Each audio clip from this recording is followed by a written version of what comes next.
मागील अध्यायात आपण 2 एकादशींचं पुण्य काय असतं ते बघितलं. आज आपण 12वा अध्याय बघणार आहोत. कथासार. नारदांनी प्रश्न केला, हे भगवंता, या महिन्यात अधिक मासात जे दान द्यावं त्याचं काय फळ आहे आणि कोणत्या वस्तू दान कराव्यात? भगवान श्रीकृष्ण म्हणाले, हे नारदा, या महिन्यात केलेलं दान चौपट,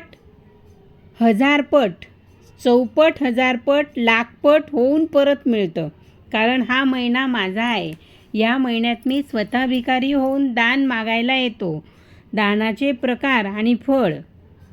अन्नदान. जो भुकेलेला जेवू घालेल त्याला कधीच अन्नाची कमतरता पडणार नाही.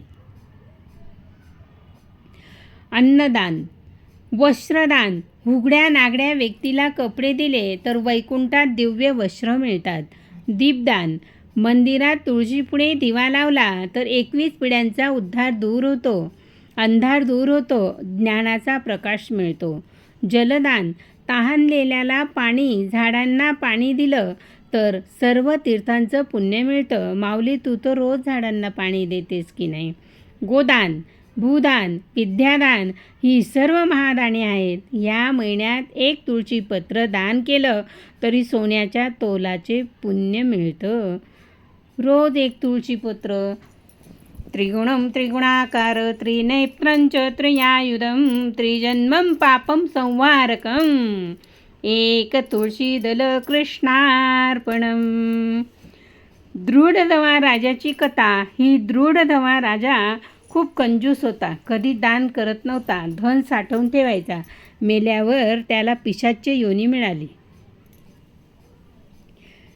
पिशाच्य योनीत गेल्यानंतर भूक ताण सहन होईना. त्याच्या मुलाने पुरुषोत्तम मासात त्याच्या नावाने अन्नदान, जलदान केलं. लगेच राजाची पिशाच्य योनी सुटली.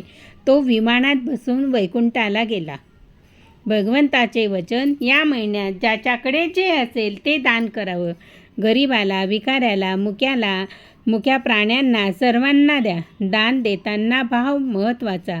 1 रुपया पण प्रेमाने दिला तर तो कोटीच्या बरोबरीचा मानतो. आणि जो हा 12वा अध्याय ऐकेल त्याला सर्व दानांचं पुण्य मिळेल.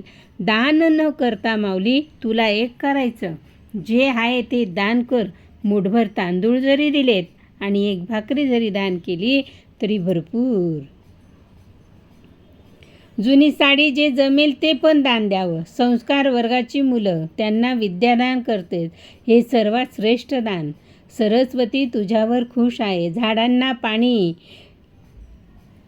जलदान, मुक्या जीवांना पाणी, हे पण दान सगळ्यात मोठं दान. तुकोबा महाराज काय म्हणतात? दया तिचे नाव, भूतांचे पालन. तुकोबा म्हणतात, सर्व जीवांवर दया करणे, त्याचं पालन करणे हेच खरं दान आहे. तू रोज करतेस माऊली, तू दानशूर आहेस.